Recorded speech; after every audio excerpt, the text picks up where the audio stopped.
For those that like to look at charts and maps, here's the map chart, a Google Earth chart for leg 3, day 4.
I'm just taking off this morning.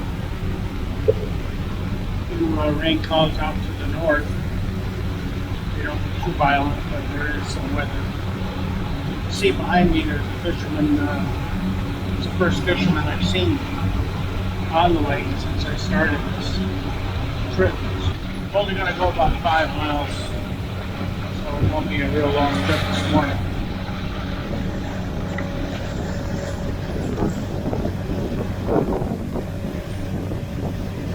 Here's the rain cloud. Otherwise, it's been sunny today.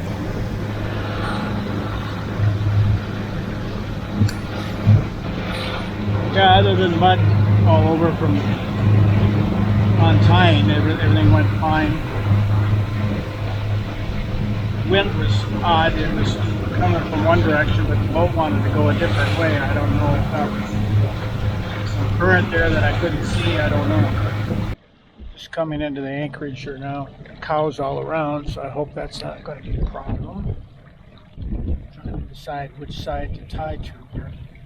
Some of it's fairly steep, some of it is shallower, so I'm inclined to go to a shallower incline. But I was hoping to get lined up with what I expect to be strong winds from the northwest here in the next few days. I think I see a spot. Although it's right next to where the cows are. It's in the right direction anyway. Oh, there's a fence there. Let's see. I don't want to hit any fences.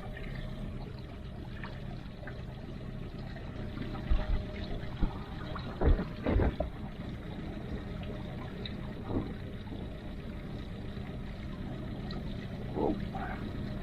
It's shallow.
Well, I made a mess of myself. All in the mud and mud everywhere. Gotta move that other one up. It's too muddy down there. Gotta move up on this next shelf.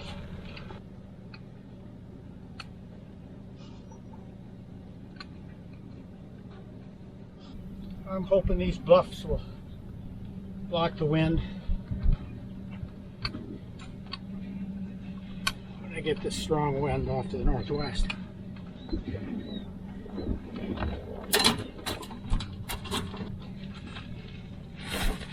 What a mess.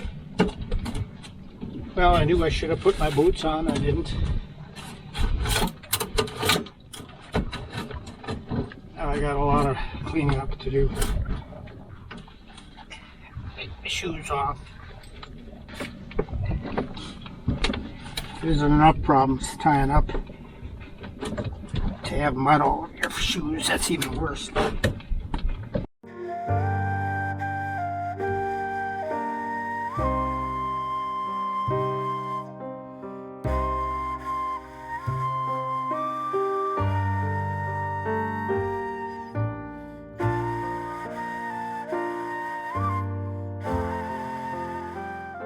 Well, I just finished dishes after coming into this new site this morning.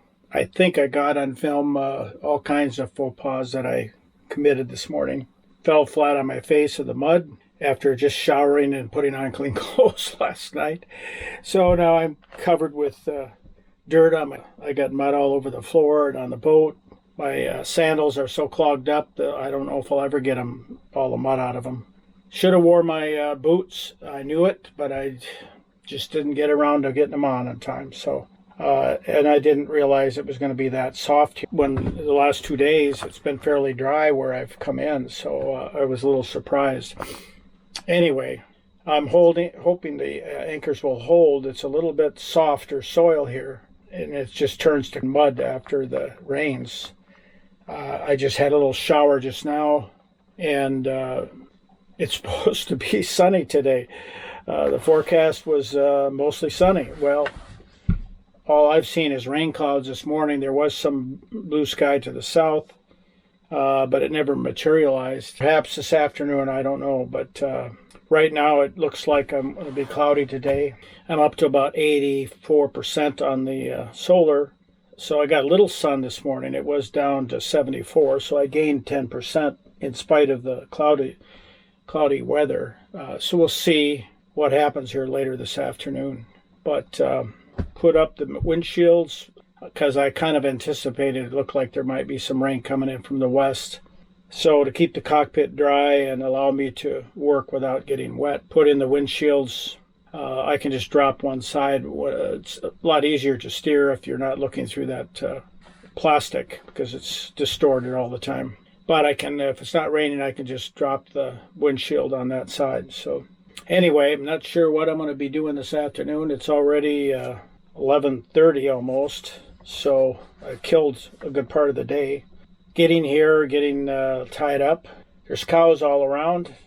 I'm hoping they don't come down and start meddling and if they do, they'll get stuck, and I won't be able to get them out because it's so soft here. I think they go right through. Anyway, nothing close by right now, but they're over the hill. Well, I'm sitting here this evening having a glass of wine, and I'm going to have my tabletop fire if it calms down enough. It looks like it may do that. I thought I'd film a little bit here before it gets too dark, with the sun setting in the background and some cows coming down the beach.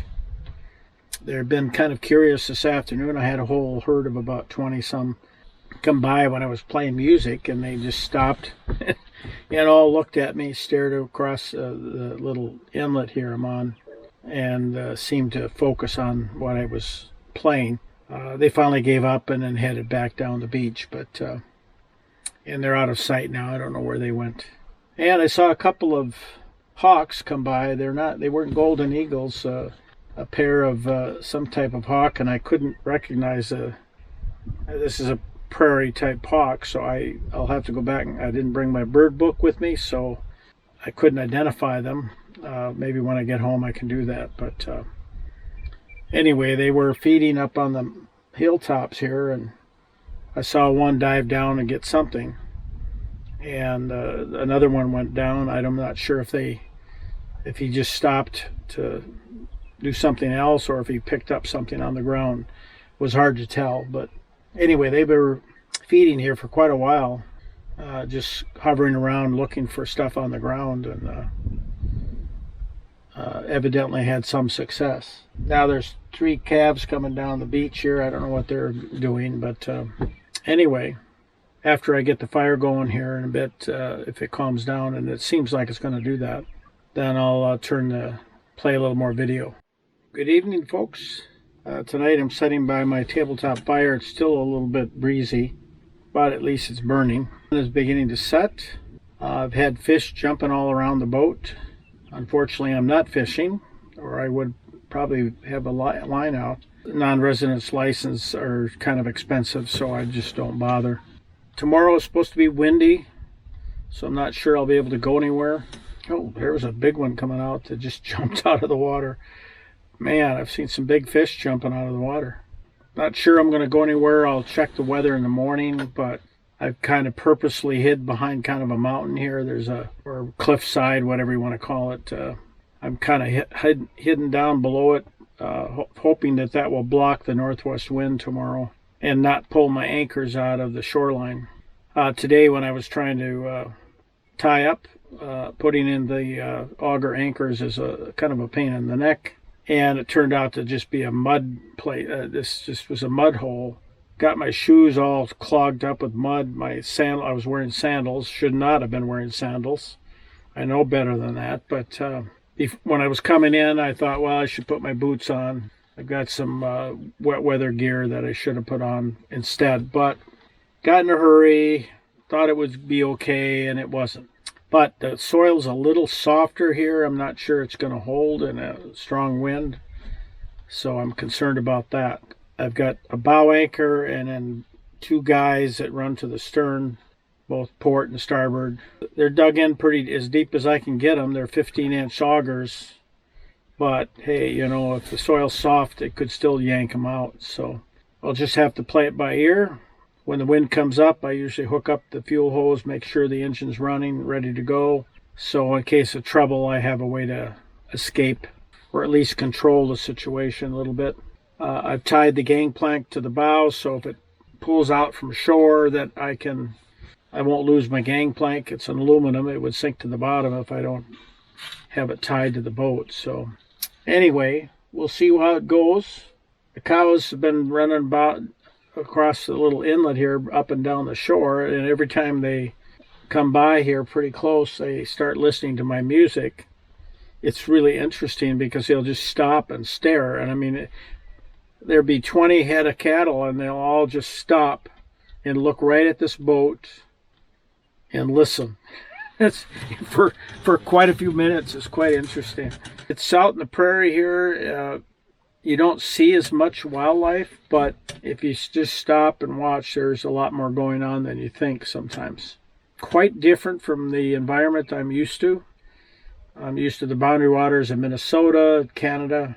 This is a stark contrast, and kind of interesting though. It still has appeal. For one thing, now I've been out here for 4 days. I've only seen 1 fishing boat in that whole time. That was this morning. Came out from where I was tied up to shore, came around the bend there, and there was a boat. First one I've seen, and it's kind of interesting because they hardly acknowledged me. I waved to them, but I didn't see any waves back. But I will say the fish are definitely jumping here. I've seen 4, 5, 6 fish jumping out of the water tonight. So I decided not to go ashore. There's not a good shelf here to put the fire ring. It seemed more prudent to just stay on the boat here and see something surfacing over there on the water. I'm not sure if it's a big fish. Had a big tenderloin steak tonight, mashed potatoes, salad, hot roll, and red wine. So it was a great dinner, kind of a mix of things. I did take a hike up the hill, took a look around, took some pictures. Maybe if I stick around, I might fly the drone up there, but I'm not sure I can do it because it's going to be so windy tomorrow. Maybe early in the morning I could, but and tonight's okay. didn't feel up to climbing up the mountain here in the evening, so it'll have to be in the morning if I'm going to do it at all. Anyway, here's the fire. It works pretty good. When I can't do the big fire ring, I use this thing. It just burns alcohol. Get it at Walmart.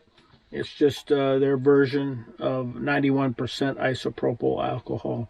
It works great, and it's relatively inexpensive for this kind of purpose. I wouldn't want to buy it for long-term heating or anything, but it works. Well, it's a little later in the evening. Still not dark, but it's getting cool enough that I might not stay out here much longer.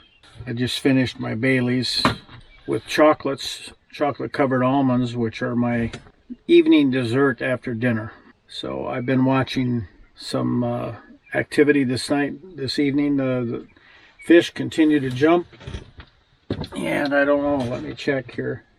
No, it's gone. There was a hawk up at the top of the hill. He was just sitting on the ground watching, looking for critters to eat, I'm sure, but he probably headed back to his roost for the night. I don't know where his nest is. There's several options I see on the cliffs around here that could be nest sites. And then there's a grebe that keeps running back and forth, but he's very tentative. He won't get too close, so I've had a hard time trying to get a picture of him. He's around here active. I'm about ready to sneeze here, so that's why I'm holding my nose. There's something in the air here that makes me sneeze and makes my nose run. I'm not sure what it is. My eyes itch a little bit too. So anyway, I'm enjoying the fire. Tabletop fire. You can get them off Amazon. They're pretty good, fairly cheap. And they work good when you can't have a bigger fire. But you can't have much wind because it needs to be fairly calm. Right now it's calm enough that this is working fine. But anyway, I'm just enjoying the evening. It's very quiet. Not a sound other than the music that I've been listening to. I turned it off because of copyright issues. I don't want that to be playing while I'm talking to you. So it looks like it's kind of hazing up. I was hoping the stars might come out tonight, but there's a high overcast, so I don't know that the stars are going to come out tonight. It's kind of disappointing. The moon's been up this morning, and when I got up, the moon was out. Nice big full moon, just about ready to, at the first light of day, it showed up. Must have come up pretty late, so I didn't see it last night when I had the fire ring out. It's cool enough that it's amazing. It was about 83, I think, at the tops today, which is 2 degrees over what they forecast. It cools off very rapidly here on the water, and right now it's cool enough. I've got to wear my vest, as you can see, and I'm chilly right now, even with this vest on. I could probably wear my down vest. That would be a little better. So I'll probably go read my audiobook, or listen to my audiobook, I should say. Hit the sack here pretty soon, because it doesn't look like a good night for watching the stars setting out by the fire. I will say, I don't know if you saw that fish just jump behind me or not, but the fish have been jumping all over the place. Looks like a good fishing spot if you had the license. I don't even bring a rod with me because I don't have a license, so maybe someday I'll do that. The out-of-state licenses are so expensive, it's not worth it. So if I'm going to have fish, I just bring it with me. Anyway, for you folks that watch, if you have any questions, put them in the comments. I'll try to answer. So far, I don't have a big following, so I try to answer everyone that responds with a question.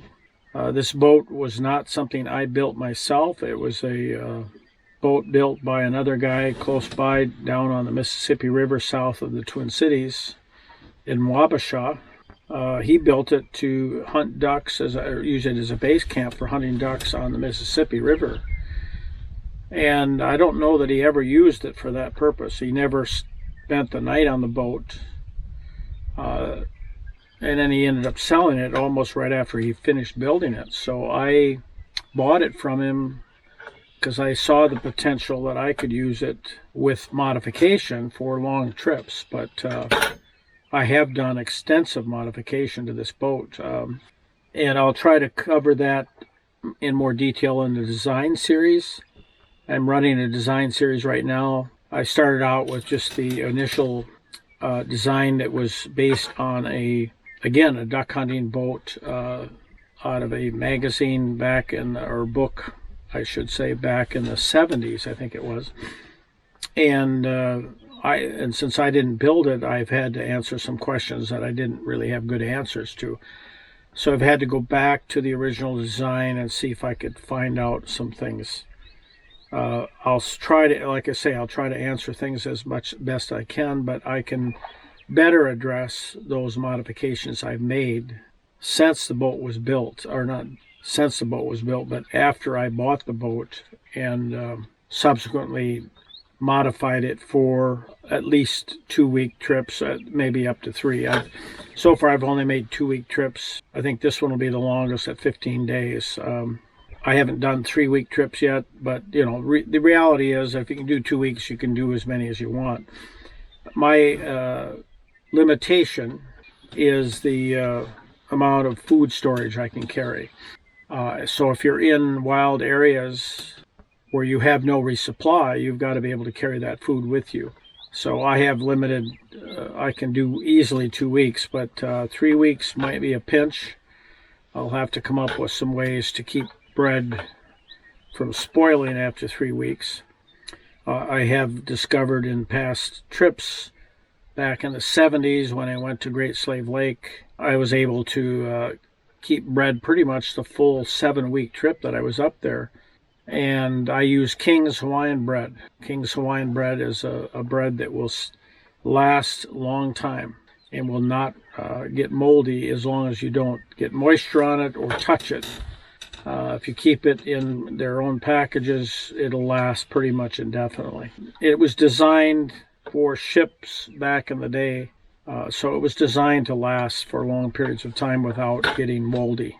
I have used it. I haven't done on these short trips with this boat, but on longer sail trips. But that was a sailboat excursion around Great Slave Lake back in the 73.